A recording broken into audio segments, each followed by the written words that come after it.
خالە بەکر خاڵە بەکر خالە بەکر وەرە خاڵە بەکر والله ئەمە وەزعنیە بەڵێم هەستی باشە بێ ماڵی و برایلی شو بە برای خاڵە بەکر تو زانم تخۆ بڕۆ باوڕین کاکە بابزن خاڵە بەکر خالە بەکر فەردە شەکر چی لەو شەکر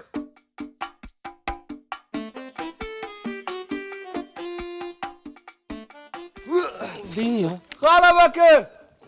بەخوالی چی بوو تەواوی تۆ خوا باشە خالە بەکر خاڵە بەکر خالە بەکر یاوە لە شوێ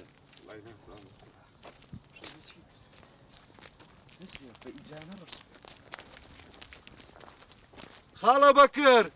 خالە بەکر بەس بنزانێ ماڵی ئەم برایی لە شوێ ئەم برایەکی گوڵەمەتەکە ئێرە ناویشانەوێت ئەم ناوەیە پیا نەوتی تاقیق لە شوێ ناوتی دیکە خوارەوە لە زاڵەکە خاڵە بەکر خالە بەکر لێو بڕین لێو ئەستا بەس ئەو پیاوە بڕۆ باشی بسیارە لۆکین بەشکم ئەمە خۆیان بزانێ کوڕە کێڵە خۆیت ئێ بەشکم ماڵی بەکر براکەی بەکر بزانێ وەرە بەشکم زانی نەزات ماڵە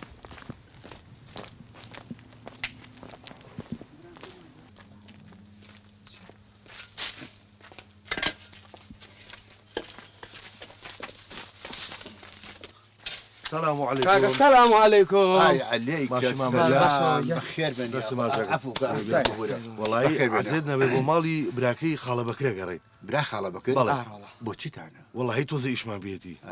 عفو كان بكر تاتي يعني بلم بكر دروز حبيبي. كاكا خاله بكري ميردكي اسيا خان آسيا خان اي ناس بوتشي تاعنا والله ايش ما عثمان بيتي بيه اشتغلت من ناكري ازين شي خاله جنشتك توزع عائليه شخصي. تايبتا بوي نابي ارى والله ده من براي او كاكا تو بلاي خاله بكري بلى بلى باورناك براي خاله بكري بلى من لازم توزع ما نبم من انا قماي تشوي كاكا باشا ما مجان يق نشانه هي لخاله بكري لا جراب اشتهى الدنيا لو براي بلوت معنا لا والله نعم. لا والله اتخوا يقدر جامني وداقري دايقرم هاتوا جامعنا كم نفر لا لا يفرق داقري والله خويتي من لا صاحي هشتا طاو دنيا مو طاو. براي خال بس يق نشاني كشي يا دي طبعا داوي اللي نعم، برناك ميلة. خاله بك زور راس قلت لازم جنابي شد الدنيا ملواسي بالتاكيد بالتاكيد طبعا. الراس قابله براي خاله قابله بكري دي ان ايه ناوي طبعا ان جاب ماما يقول لي خاله بكر زوزو ممنوع كشيء اماني لقى خاله بكر بس كنت توزع عائليه بس بمرجك جا. نابي لا هيش كسي قسب كانوا هيش كسي بزانه منتم بردو ماري خومان ماما جاني قطعية. شباب يبلم شتي بشو سزاري بلا دنيا بلا قلي بيسه تناوب ليه من بلا بلا. كاك ابراهيم جا من بوي الاستيماني هينامته الا يخون انا عفو بلا بلا كاك ابراهيم بلا بلا. بلا بلا هستي. باش كاك هستي بلا. باش باش بس تشوف بابري ماما جاني برين ارى والله باش فرمو والله باش بيت امبريم نابي هيش كسي بزاني وعد مين حيف انك الحالة قطعية. بقول جوت بيطعم. اشتي بشي سزاري بلا كزني زاني معلوم. فرمو فرمو. جواب جريس خو عقيلي مش مو طيب، بيتغان زاني. زاني فرمون فرمون السلام عليك السلام السلام عليكم. عليكم انت رجعت شلونك؟ شكون باشي؟ بخير بخير بخير بين شكرا سلام. الله يقاتي شباش بوا والله مناعت مني أمرنا يكون بنسم للصيمتريا ويكم يجنبهم عثمان نبم نخوا بزاف فرموا بخير بين فرمون بخير بين يا اخوا سلام يا أخوة راس مكرم راوس الطوبي حوزم وهات أي بخير بين سلام يا أخوة مشيت صفا برخصتنا نابي أزانم بوكي تي شاي هني توخو شاي قهوة هني توخو قهوة توخو نسكافي توخو كابوتشينو توخو أناناس أناناس والزبادي بس بخير بين يا اخوا بس تركاك ما وخص يا أخوة بخير بي صعبت شيء خوتان بخير بين سلام يا أخوة بخير بين يا اخوا ما شاء الله ما شاء الله ما لك تعفوشة سباس خوالوت يقنع يا اخوة خوش بي بخير بين يا اخوا داوای لێبوردنەکەین لە هەر شتێک لە مناڵەکان ڕوویابێت لە چایە منی بناسە هەمووی بۆ سافەکەم هەمووی بۆ سەڕەکەم ژیانێکی بەختەوەر دکتۆری گیان ئەم جارە لێمان ببوورە فرسەتێکی کەمان بەرەو ئیترتەوە بەڕاستی منتان شێت کرد خۆتان و مناڵەکانیش بە شەرتێ من قەناعەتەکەم ئەبێ مناڵەکان لەگەڵمانە نەژین بەس سر ئەو چاوم هەر بە شەقیان کە بەدەرەوە یان بەمە ئوتێل خوا کاتوە ڕازی ئەرە وەڵڵا شتێکی کەش چیترە بەو شەرتە نەبێ خانۆکە تاپۆنەکەی بناومۆ نیکەم منیش مادەم هاتە سەر مەسەلەی تاپۆ مستحیلە یعنی مستحیلە ئەوە عوسمانە ناسی بابڕین دەخوا حافیزتان بێ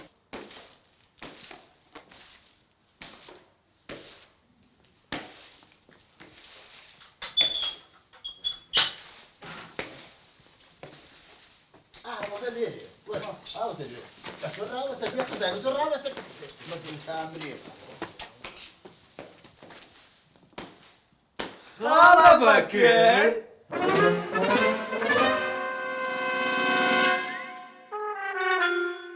بەکر ئەرە کاکە بۆ ئاور ناتۆ براکە میوانە هاتووە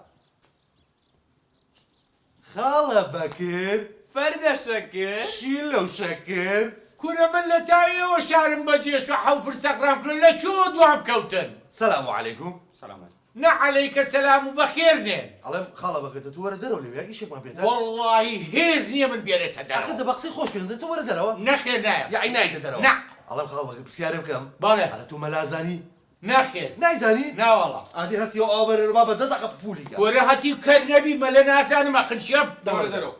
وەرە ئیشی خێرمان پێێتە تو وەرە دەرەوە ماڵە ئەلحکومولی لا چۆن گیرم خواردووە وەرە بیام یارمەتی دەم نا ماشەڵڵا یا ئەڵڵا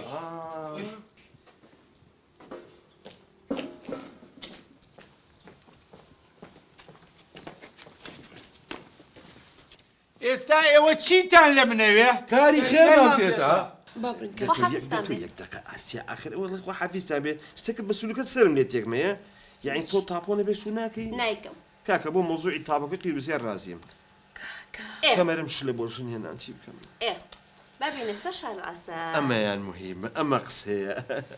شار عەسەل ئەمبەی بۆ تورکیا ئەخ دە بۆ تورکیا دکتۆری گیان بۆ تورکیا شوێنی خۆشتر هەیە مەسەلەن ئەستەمبوڵ ئەی ئەستەمبوڵ لەکوێیە لە تورکیایە والحاصل ئەوە مهمە ئەستەمبوڵەکە خۆشە ئێ تەواو ئەبێ قسەی پیاو بێ ئێ ها سێریکە هەڵ لە ئێستا و سامم هەیە ئەی دکتۆر بابێنە سەر ئاڵتون رحمەتی لێبێ ئینجا بزانین بۆ ئاڵتون چیمان پێەکەی ئاڵتونەکە ئەتیادی هەروەکو خەڵک چۆن مارەوەکو شەرعی ئیسلام چۆن ئەڕوات هەر ئەوەنە ئەو خەڵکە ئەو خەڵکە چۆن ئاخر نازدە ئێنۆزدە ئیسپانەیە نا شریعەت دەڵێن مسقاڵەکە بەڵێ بەڵێ بەسەر چاو هەر تۆ نۆزدە بەسەر هەردوو چاوم زۆر باشە ئەین تەواویتر پێکاتن ئەی چۆن دە پێشەوەی هەلەهەلەکە بکێشم ئێوارەژی بۆ ماڵی خۆمان بۆ خانووکی کاکم باشە زۆر باشە یەخوا بیرۆستان خوای گەر دەبا ئێمە بڕین کاکە نانێکی ژە خۆیم بەیەکەوە ئێوارە باش نییە ئینشەڵڵا. ماسی هێنی بۆ کڕم تونەی سەلەمون باشە کاکە گەن تۆ هەستە با بڕین دەباشێت من زۆر زۆر خۆشحاڵم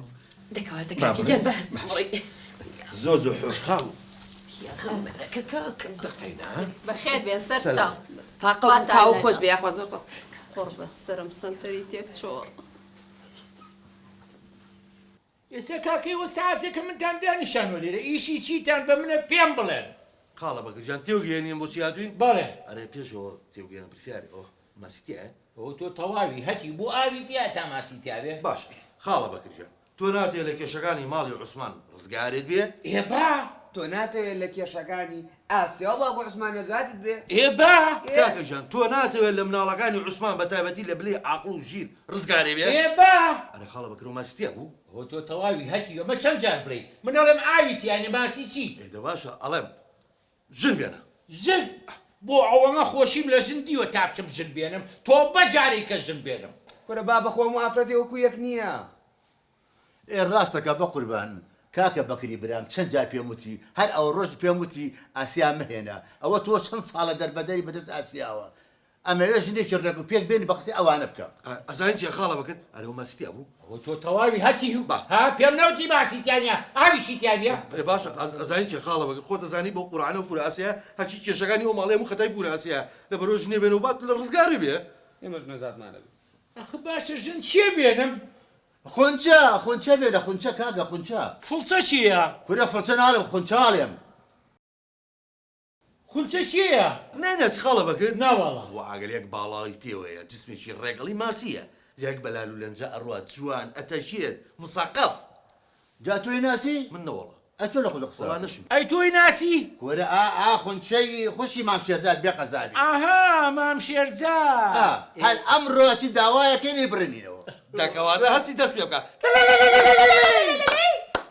هلا وي باك ايه باك باكر شيلو شاكيرة باكر فردة شاكيرة هلا لا الله مخالة باكر بله. ما استيا بەڵێ پرە لە ماسی ئەبێ ئەکەم بقى بابا شنو يشتينا بابا قادر خالة باكر اخي تقول هاوەشێ باشە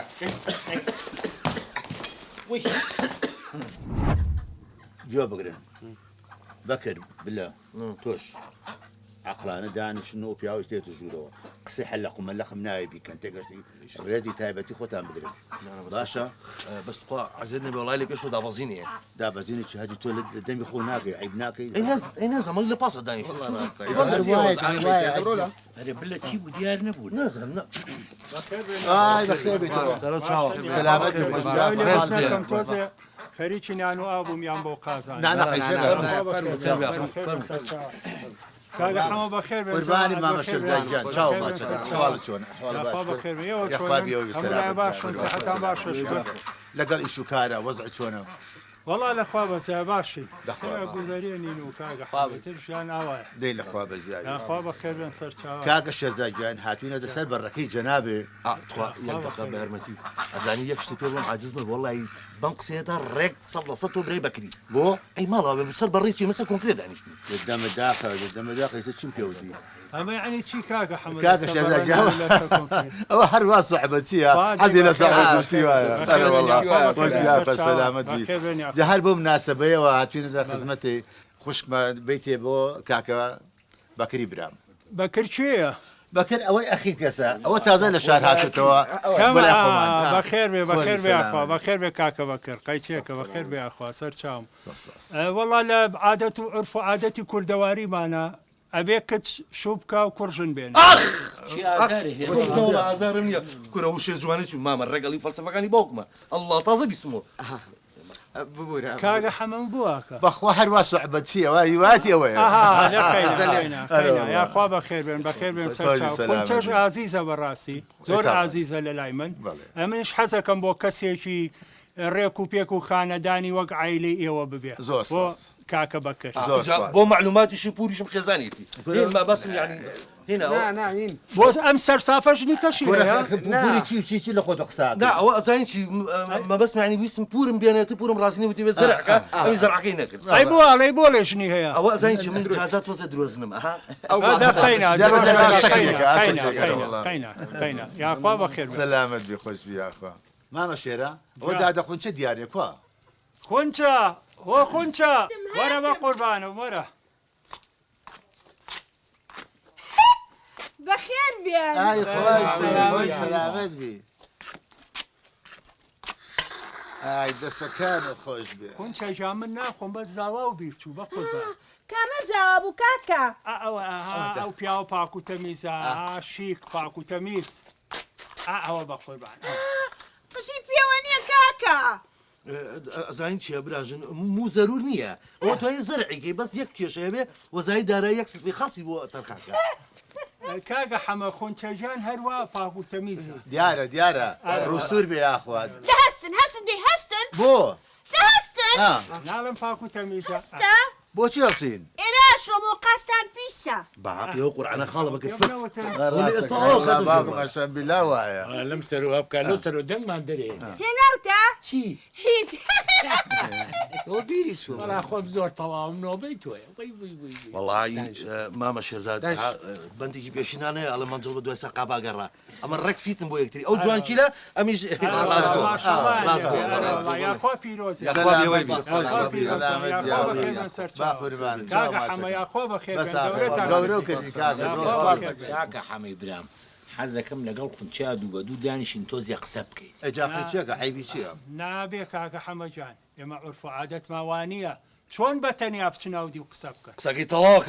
طوا كاكا خاله بكره الدنيا زاشتا ها شيطان كتشوي بينه وانا شتي الرويات لبري منو هستي ورين لقال يا بالا جورو أو لك باشا. ونيا شي ما باشا. مشي عفري. رجال عرف عفري. عادتها مفروزة عفرته بيا وكبر يكو دانش بوي اللي يكتب آخر نابي بتنيابا ايه نانا هيك امان هيك عادتي يعني غلط يا بيبي بحق يقول هيك حتى بين جدها بطلقه انا ولا خمس نقل عفري عفري عفري باش بعد ما تستانس يا أخوة بخير بين كاكا حما زور سباستك بقربان جان ان شاء الله خير يتابع إن شاء الله بس اخر مال اولي تو ناوي تجيبو؟ خاله بكر يعني ماڵێ خاڵە بەکرد بڵێ بەکرد ڕوت و قوت و تەواو بەڵام من چە شروط یەکەمە ئەوێت فەرموو شتاتەکان چی یەکەم شت من ئەمەوێت هەموو ڕۆژە گوڵم بۆ بێنی چونکە من ئاڵتون و ماڵ حاڵم هیچ ناوێت ئەی هاوار ئاڵتون بۆ گرانی ناوێ بەس گوڵەوێ ئەوە یەکەم تەواو دووەم دووهەم شتیش من نامێ بۆ لە ناخۆش بێ ڕۆمانسی بی و پاک و خاوێن بی او لو هنا مضبوطه سێهەم شتیش من ئەزانی چیم هێنمە بێ وەکو عادەت هینی خۆمان ئەبێ دەرمجلی کوردی لە بەرابێ کوردزانی تۆ نەخونت گیان شەویش من بەجلی کوردی جامانەوە خەوم بەخۆ خاله بەڵێ دەستی پێکردە دیسان جا خونتێک گیان پێشم نەڵی خاڵە بەکرد بڵێ بەکرد بکر بەلێ ئەوە چی خاڵە بکرد هەل ئێستا و پور ئاسیا و فرۆش ماڵەوە بێ چەند و نەرمی ئاسەکێ ئێنا ئەوە مەبەسمە لەگەڵ باوکمە زۆر بەی ناخۆشە مەبەسم عوسمانی ئینجا با بێنە سەرەکی خۆمان ئێستا تۆ بە هەموو مەرجەکان کەوتت مشتی رازیم تەواو هەر ئەوە نەبوو يعني رازی رازي بس باچی هاو خوشم بینی اصل اصل برو بیرمان سوری برو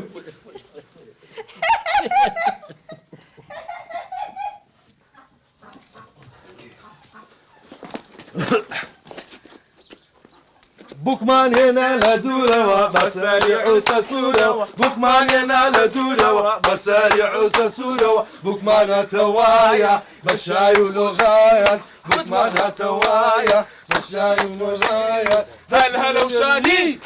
قنجوك تي جوايا هل هلا وشادي قنجوك تي جوايا هلا هلا هلا پیرۆزە هر ئاوات خۆش بتانبین ان شاء الله اینجا مامە شێرزادگیان لەسەر ئیزنت ئێمە بێ خاتون خونچەبەری لەگەڵ خۆمان بۆی خانۆکی خاڵە بەکرمان ببینێ مادەم خونچەجان ڕازی بوو یاخوا پیرۆزیان بێ فەرموو بڕۆن سەیری خانۆکە بکە با بڕۆین هلا ماناتەوایە بەشادی خۆشی ماناتەوایە کاکە گیان منیش ئەڕۆم لە خزمەتاوم زۆر سپاس دەکەین ماڵە ئاوا بێ و خوا لە خزمەتی کە منەکە یاخوا بەخێر بن قوربانم، چاو زۆر ماچەکەم. سپاس بۆ جەنابیشتان کە عیلەیەکی ئەو باشتان بە ئێمە ناسی زۆر سپاس زۆر خوا سپاس خوافیز بێ سەر چاوان خوافیز